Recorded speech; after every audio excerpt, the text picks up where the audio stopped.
In this lesson, we will look at fuel distribution systems. The aircraft fuel system is designed to store and deliver fuel to the engine fuel system. It must be capable of delivering more fuel than the engine can possibly use in its most critical phase of flight, so that the engine is never starved of fuel. Big jets, such as the Boeing 747, can burn as much as 10,000 kilograms per engine per hour during the takeoff phase.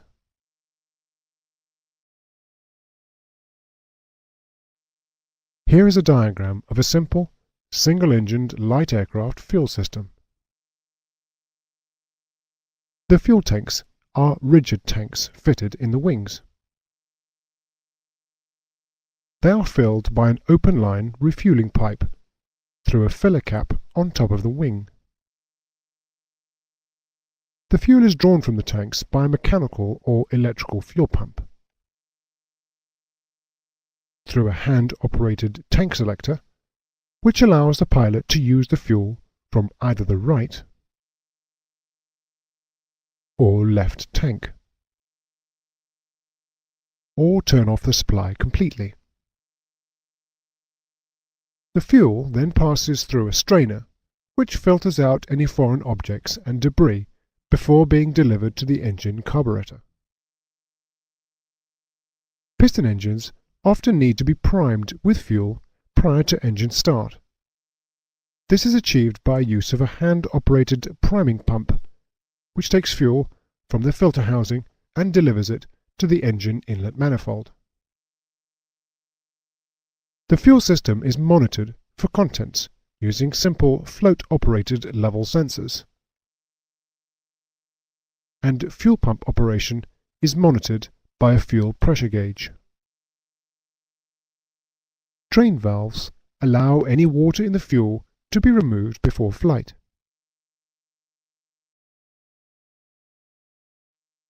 Multi-engined gas turbine aircraft have more complex fuel systems. To cope with the extra problems brought about by high-altitude operations, the use of multiple fuel tanks, and the need to feed the fuel to more than one engine. The fuel tanks are usually integral tanks in the wings. Many modern aircraft may also have a center tank, a tank in the center section torsion box between the wings. Some aircraft types also have fuel tanks in the fin or stabilizer, as well as being used to increase the fuel capacity. This fuel may also be used to change the position of the aircraft's center of gravity.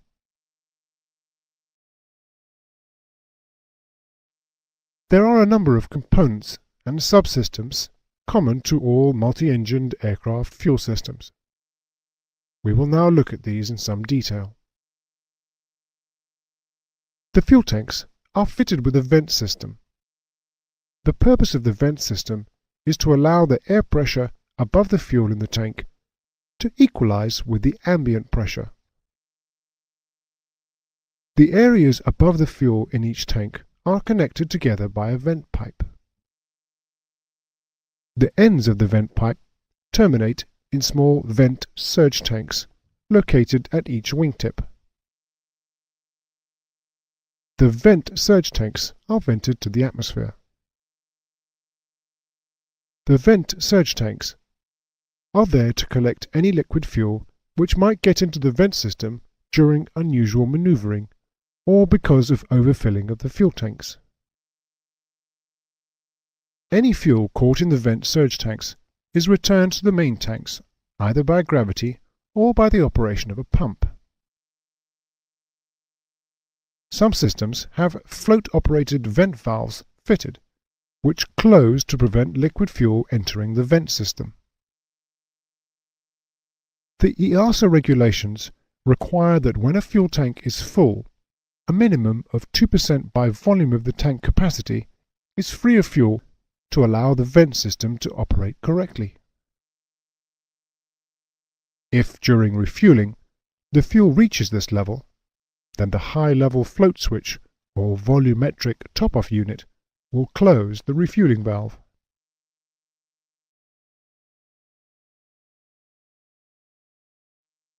As the aircraft climbs, the air pressure reduces. This in turn reduces the temperature at which the fuel boils, leading to excessive vaporization of the fuel. To help prevent this excessive vaporization at altitude, and to give a positive pressure of fuel to the pumps, ram air may be introduced into the vent system to partially pressurize the tanks in flight. This is normally done through ducts on the underside of the wings.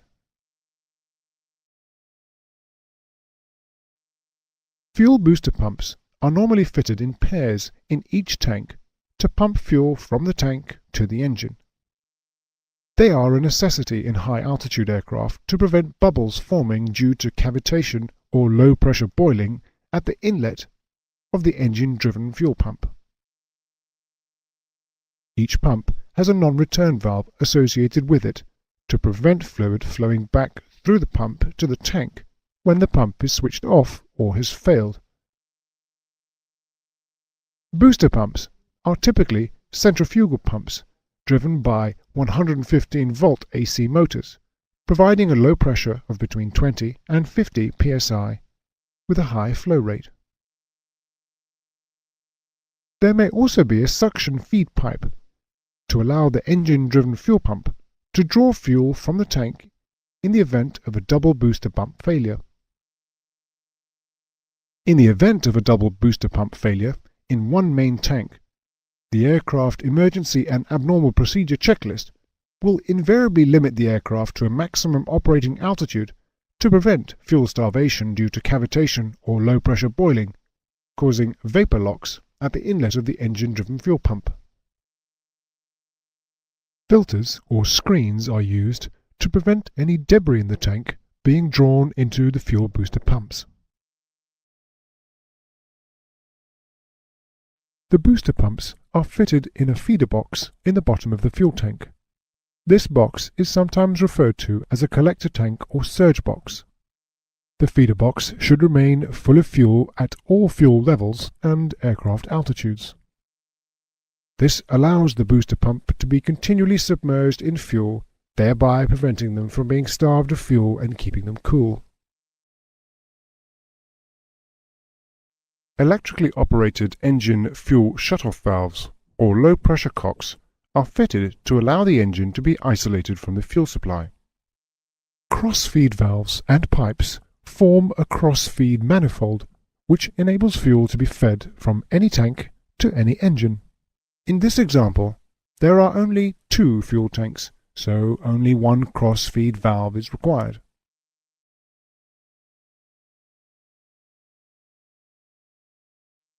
As we have already said, many aircraft have a center fuel tank.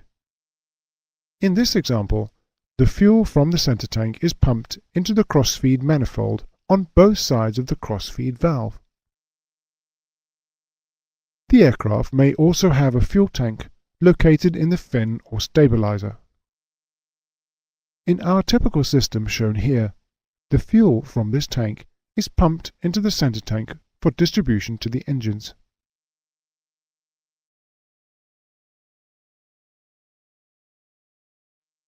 High-level float switches are used to automatically close the refuel valve when the tank is full during refueling, while low-level float switches are used to maintain a required minimum amount of fuel in the tanks during fuel jettison or dumping.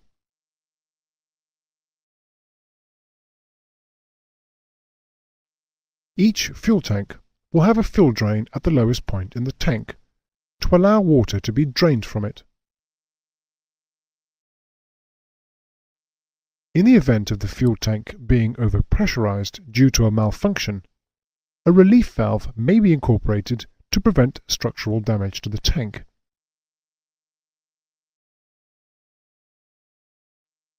The system is completed with the addition of a refuel manifold, which allows all the tanks to be pressure refueled from a single point.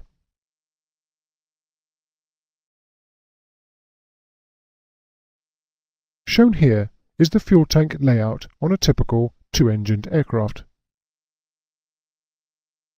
The only difference to what we have seen so far is that the wing tanks are split into outer and inner sections. The fuel pumps are in the inner section. The outer section remains full until the inner has reached a predetermined level,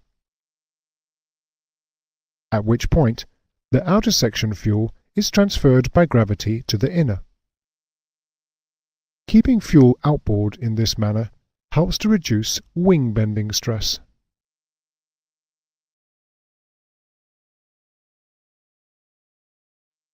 On the screen now is the pilot's fuel control panel and a schematic fuel system diagram from a typical twin-engine passenger jet.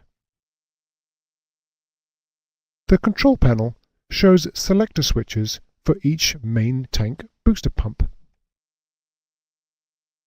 accompanied by associated low-pressure warning lights which illuminate if the pump should fail or be switched off. The center tank pumps also have switches and warning lights associated with them.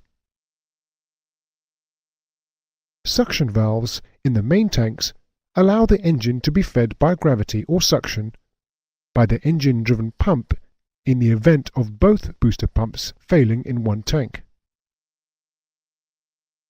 There is a control switch and indicator light for the crossfeed valve.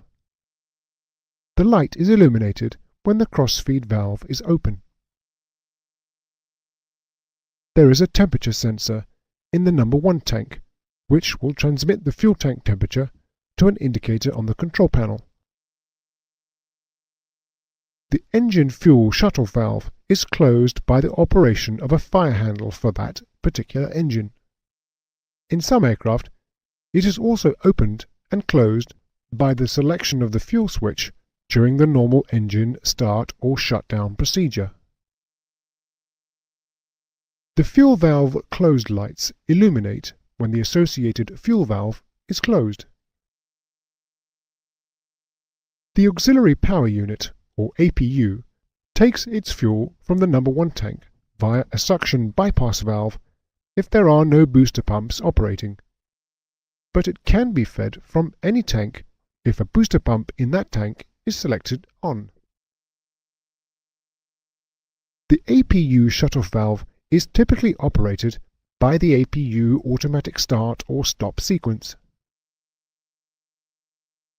There are indicators which illuminate when their associated low-pressure fuel filter bypass valve opens due to a filter blockage. This filter is downstream of the fuel heater. Fuel from a pressure refueling system is fed in at the refueling station and dispensed to the fuel tanks as required. Defueling is achieved by opening the manual defueling valve. The booster pumps can then be used to pump fuel into a tanker. The normal sequence of fuel usage after takeoff would be to use the center fuel tank first, followed by the wing tank fuel. This sequence again helps to relieve the wing bending stress. The operation is achieved semi-automatically by switching on all tank booster pumps. Since the center tank pumps operate at a higher pressure than the main tank pumps, fuel is used from the center tank first. When its booster pumps can no longer pump fuel from the center tank, any remaining fuel can be moved to the number 1 tank by operation of the center tank scavenged jet pump. The main tanks will now feed their respective engines.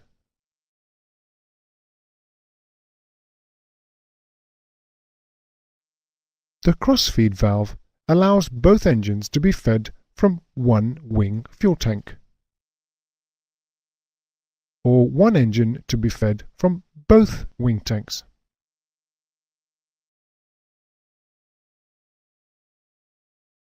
Fuel imbalance in flight between the number 1 and number 2 tank can be corrected by opening the cross-feed valve and then switching off the pumps in the tank with less fuel until the correct balance is achieved by supplying both engines from the tank with more fuel. It is important that this sequence is followed exactly, as there is a danger of starving an engine of fuel if the fuel pumps are switched off before the crossfeed valve is opened. When the correct balance is achieved, the previously switched off booster pumps are switched on again first, and then the crossfeed valve is closed. Again, it is important that this sequence is followed. This will restore what is known as tank-to-engine configuration. That is, number 1 tank feeding number 1 engine, and number 2 tank feeding number 2 engine.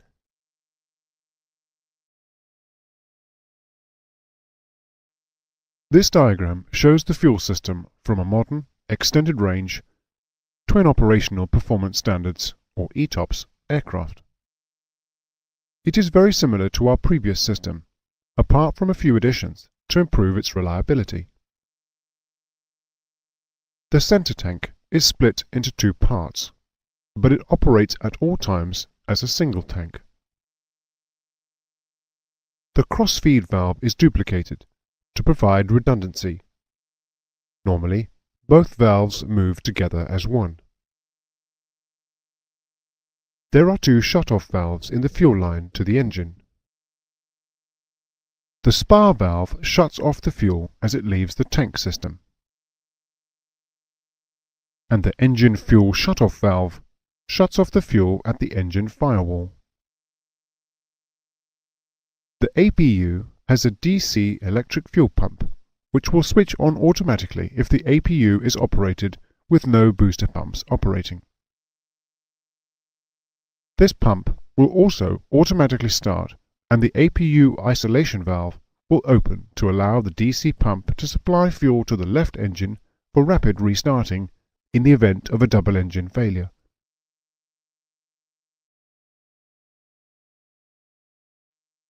Some aircraft types have a fuel dump or jettison system fitted.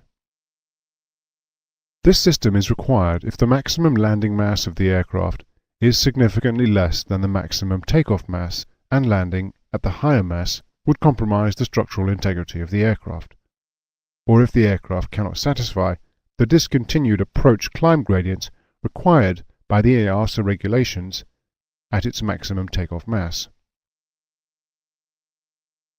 In an emergency, fuel can be dumped to reduce the mass of the aeroplane to its required landing mass. The fuel dump system consists of fuel dump pumps in each of the tanks from which the fuel is to be dumped, connected by pipes to fuel dump master valves and dump outlets. Typically, there will be a dump master valve on each wing at the outboard trailing edge to enable the fuel to be dumped safely with no danger of it entering the aircraft or any of its systems. On older aircraft, fuel dumping is controlled from the pilot or flight engineer's fuel control panel. On modern aircraft, the pilot has a selector knob which allows him to select the amount of fuel to be dumped or the amount of fuel to remain. The fuel dumping process will be automatically stopped when this level has been reached. If operation of the flaps or slats will cause the fuel being dumped to impinge on the airframe, a placard must be displayed warning the pilot not to operate the flaps or slats during fuel dumping operations. It would be clearly undesirable to dump all of the fuel in the aircraft, and safeguards must be in place to allow a minimum amount of fuel to remain. EASA regulations stipulate that the minimum amount of fuel remaining after dumping must be sufficient to enable the aircraft to climb to 10,000 feet and thereafter allow 45 minutes cruise at a speed for maximum range. This minimum fuel quantity is calculated at the design stage and the low-level float switches in the main tanks are calibrated to stop the fuel dump if this level is reached.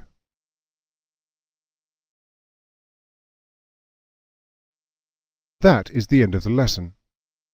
Here are the main points you should remember.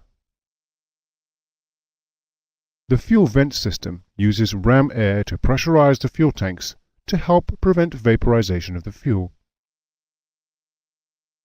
The fuel booster pumps are 115-volt AC motor-driven centrifugal pumps, and they operate at pressures of between 20 and 50 psi. Their purpose is to supply a head of pressure to the engine-driven fuel pumps in order to prevent cavitation or low-pressure boiling causing a vapor lock at the inlet to the engine-driven fuel pump. The booster pumps are fitted in a collector tank or feeder box or surge box in the bottom of the fuel tank. This allows the booster pumps to be continually submerged in fuel, thereby preventing them from being starved of fuel and keeping them cool. The cross-feed valve or valves allow the fuel to be fed from any tank to any engine.